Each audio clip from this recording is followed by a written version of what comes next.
हाँ, अब इसके आगे लिखिए, इंपोर्ट एक्सपोर्ट तक हमने लिख लिया था। अब नेक्स्ट पॉइंट लिखिएगा, लिखिए in the matter of justice, in the matter of justice harsh punishments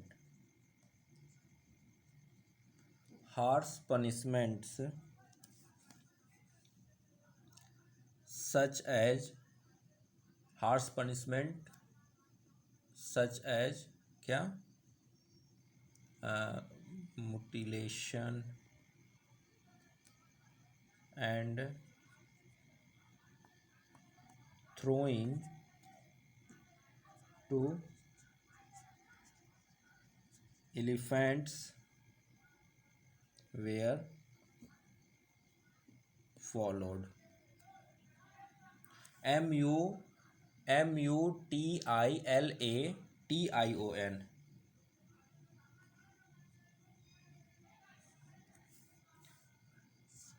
तो यानी कि कैपिटल पनिशमेंट, हाथी के सामने फेंक देना, उससे कुचलवा देना, ये सारे चीज़ें हमें देखने को यहाँ भी मिलती थी।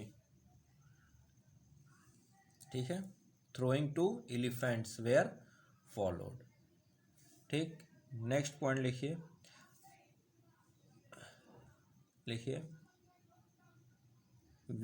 लिखिएगा Vijayanagar army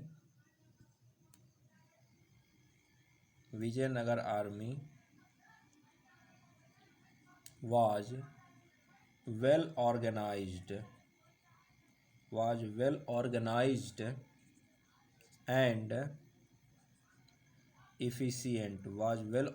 and efficient. It consisted of the cavalry, infantry, artillery and elephants। Full stop लिखिए। हाइब्रिड हॉर्सेज, कहाँ से? पुर्तगाली जो वगैरह से खरीदते थे। Hybrid horses were procured from foreign traders। तो कहाँ? Mainly Portuguese. कहाँ से? मेनली पोर्टुगीज से, यानी पोर्टुगीज ट्रेवलर्स जो आते थे, मर्चेंट्स, उनसे खरीद रहे थे। ठीक है, इससे पहले भी थे इनके पास, लेकिन पोर्टुगीज जो फॉरेन ट्रेडर्स थे उसमें पोर्टुगीज ही मेन थे। ठीक है, नेक्स्ट पॉइंट लिखिए,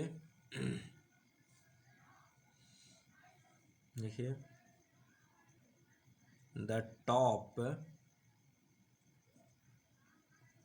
top grade officers of the army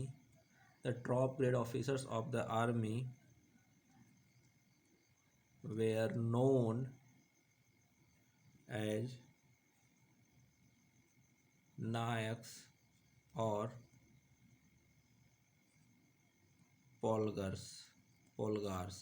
नायक और पोलगार्स, ये क्या है? ऑफिसर्स हैं, टॉप ग्रेड आर्मी ऑफिसर्स, उनको क्या कहा जाएगा? नायक्स या पोलगार्स। ठीक, they were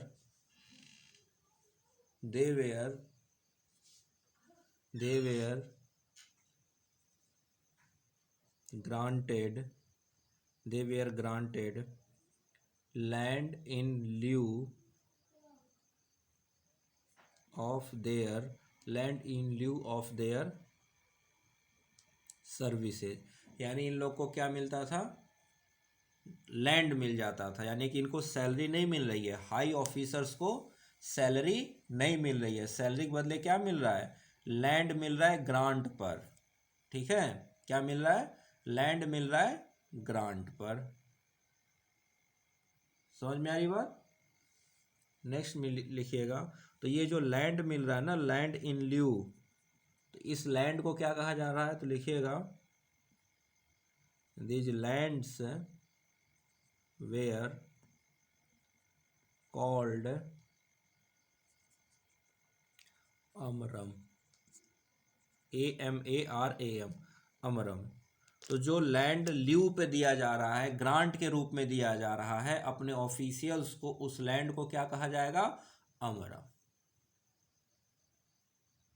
ठीक। लेकिन ये समझिए कि ये सभी को ये चीज़ नहीं मिल रही है, ये टॉप ऑफिशियल्स को मिल रही है। और ये जो टॉप ऑफिशियल्स हैं, ये क्या हैं? इनकी सैलरी बहुत ज़्यादा है, इनकी सैलरी बहुत ज़्यादा है। तो इस वजह से इनको क्या मिला? लैंड मिला ग्रांट के रूप में। अब इस वहाँ से ये क्या कर रहे हैं? इस लैंड से जो ग्रांट इनको मिला है, इस लैंड से क्या कर रहे हैं? टैक्स वसूल रहे हैं। तो टैक्स वसूलने के बाद, टैक्स कलेक्ट करने के बाद, ये जो पैसा अपनी आर्मी और बाकी चीज़ों पर लग रहा है वहाँ खर्च कर रहे हैं, और बाकी बचा हुआ क्या कर रहे हैं? राजा को भी पहुंचा रहे हैं। इस चीज को समझिए बात को। ये नहीं है कि सब कुछ आपका ही हो गया, बिल्कुल नहीं। आपको इतना दिया गया तो आप इस लैंड से जो टैक्स वसूलोगे, जो वहां पर खेती करने वाले या बाकी लोग होंगे, वहां जब आप टैक्स वसूल लोगे तो उस टैक्स के पैसे से आपको क्या करना है? अपनी आर्मी मेंटेन करनी है, अपनी सैलरी, अपने खर्चे सब मेंटेन करने के लिए क्या करना है? आपको सारी चीज पैसे मिल गए। अब उसके बाद जो एक्स्ट्रा है वो आपको अपने पास नहीं रखना है। एक्स्ट्रा को क्या करना है? एक्स्ट्रा को चुपचाप ट्रेजरी में यानी कि राजा के यहाँ दे दीजिए। समझ में आई बात? तो यहाँ पर ये चीज़ हमेशा याद रखिए कि सभी सोल्जर्स को क्या मिल रहा है? ये लैंड नहीं मिल रहा है। तो यहाँ जो छोटे सोल्जर्स हैं, यानी जो सैनिक हैं, उनको कैश मिल रहा है, सैलरी। लेकिन जो बड़े ऑफिशियल्स जिनकी सैलरी बहुत ज़्यादा है, उनको क्या मिल रहा है? उनको लैंड अलग से ग्रांट में दिया जा रहा है। तो लिखिएगा soldiers were usually, soldiers were usually paid in cash. Next लिखिए military department, military department was called Kandachara, Kandachara, military department was Kandachara. ठीक। इस तरह से हमने देखा। अब देखिए, मिलिट्री इतनी मजबूत रखने की जरूरत भी तो थी इनको। क्यों? क्योंकि बार बार जो हम देख रहे थे किसके, विजयनगर अंपायर के ऊपर बहमनी का अटैक, कौन से, उड़ीसा के गजपति का अटैक। तो ये सारी चीज़ें तो हम देख रहे थे। तो इनके वजह से इनको क्या करना था? अपनी मिलिट्री को काफ़ी स्ट्रॉन्ग करना था, जिन्होंने मिलिट्री ठीक ठाक स्ट्रॉन्ग कर रखी थी। ठीक है। मिलिट्री में इन्होंने कोई बहुत बड़ा तो नहीं किया और बहुत बड़ा कोई सुधार तो नहीं था, लेकिन ये कुछ अलग से ऐसी चीज़ें थी जो बाकी जगहों पर हमें नहीं देखने को मिली। और वो क्या था? वो ये था कि ये हाई ऑफिशियल्स को लैंड ग्रांट में दे रहे हैं इन ल्यू, और बाकी सोल्जर्स को कैश में पेमेंट कर रहे हैं। ठीक है। इसके बाद आते हैं थोड़ा सा इनके, हम क्या गांव के लेवल पर, लोकल लेवल पर इनका एडमिनिस्ट्रेशन थोड़ा सा वो भी देख लेते हैं। तो अब लिखिए एक लाइन गैप करके, इस तरह से लिखिए सेल्फ सफिशिएंट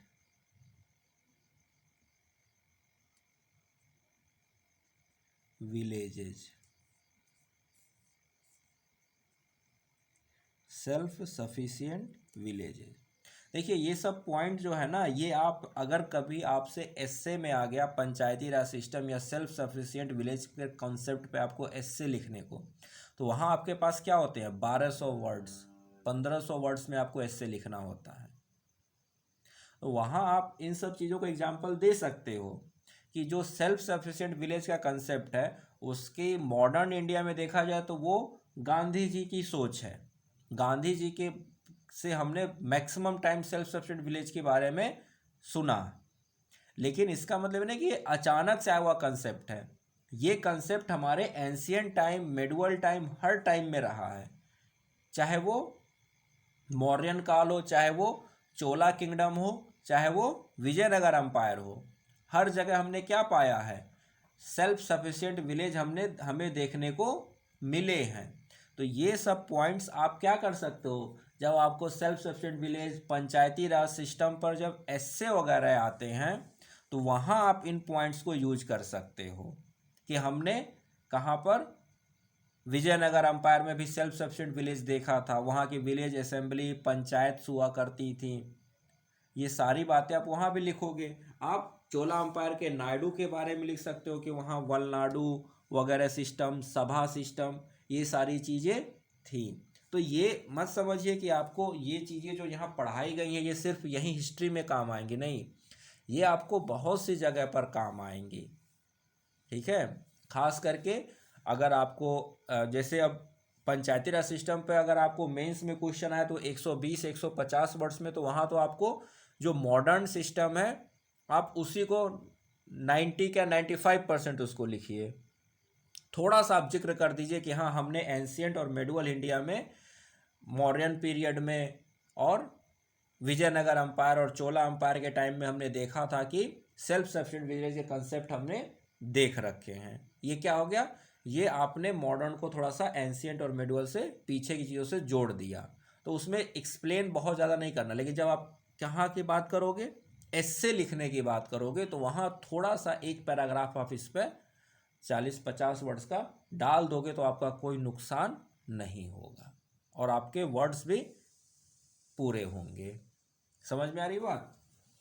तो ये सारे पॉइंट्स जो आपको लिखाए जा रहे हैं ये एक ही जगह नहीं, ये बहुत सी जगह आपके काम आएंगे। तो लिखिएगा सेल्फ सफिशिएंट विलेज में लिखिएगा the lowest unit of administration, the lowest unit of administration of Vijayanagar empire was the village।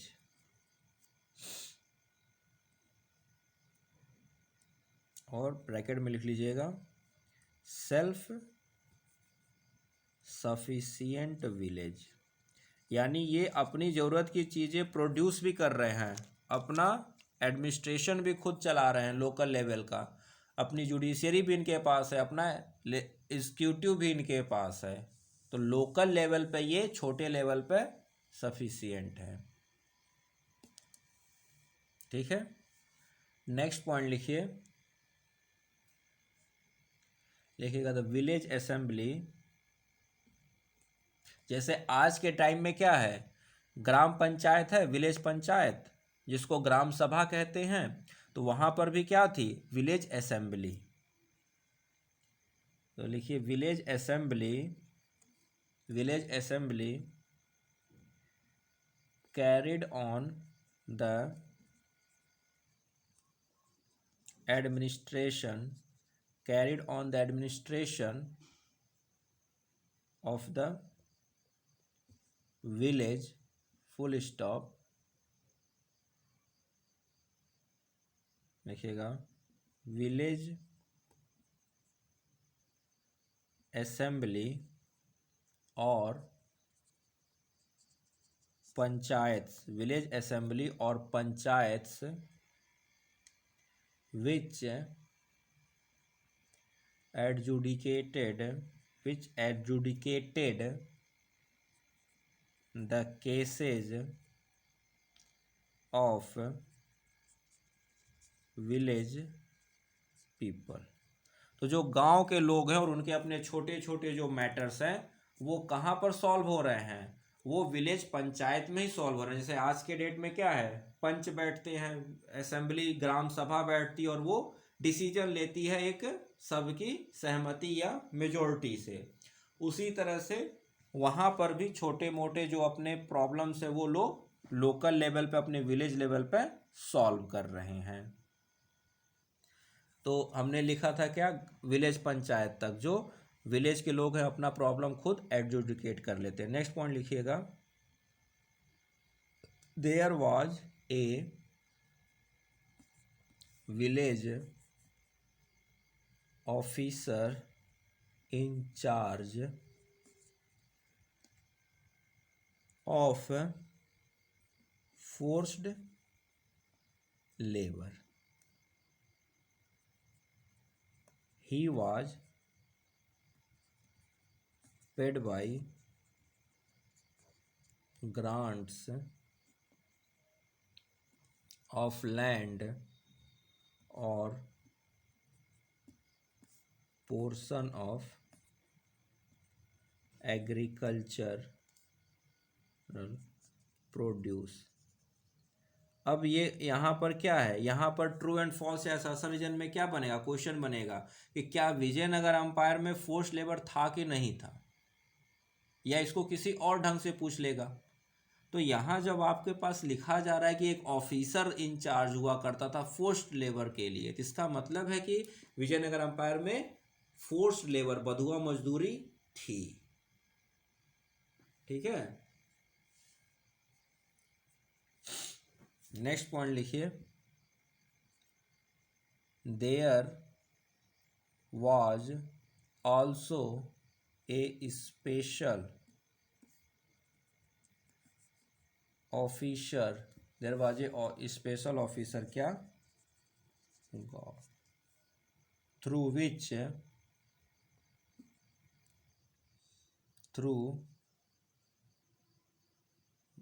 Which the central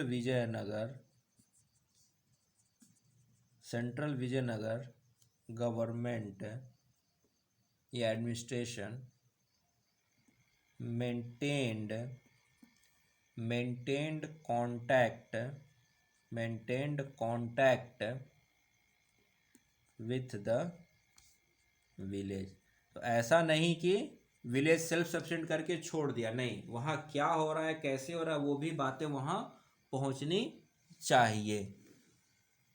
तो यानी क्या हुआ, तो ये जो ऑफिसर ये क्या कर रहा है, ही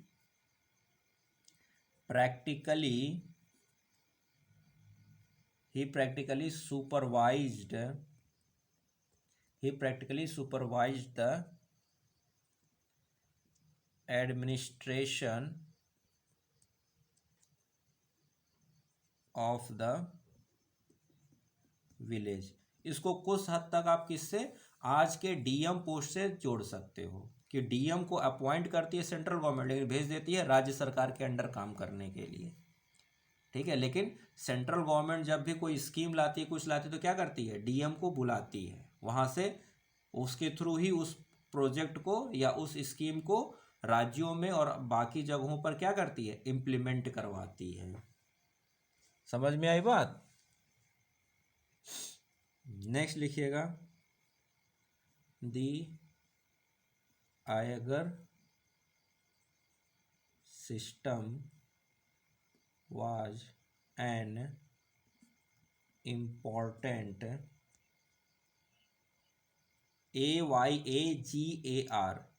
Agar system was important feature of the village organization every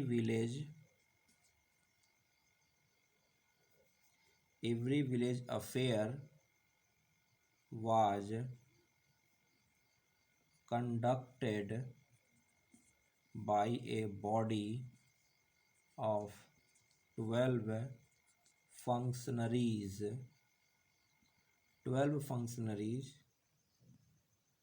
known as 12 functionaries known as aegars who were granted tax free lands. और इस टैक्स फ्री लैंड को क्या कहा जा रहा है, तो ये कहा जाएगा MANYAMS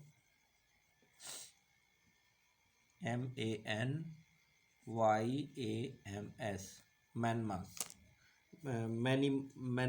जो क्या है मैनीमांस, क्या कहा, सॉरी प्रोनाउंस नहीं कर पा रहा हूँ, मैनियाम्स कहा जा रहा है। मतलब वो ऐसा लैंड जो एगर्स को टैक्स फ्री के रूप में दिया जा रहा है, वहाँ से टैक्स नहीं लिया जाएगा।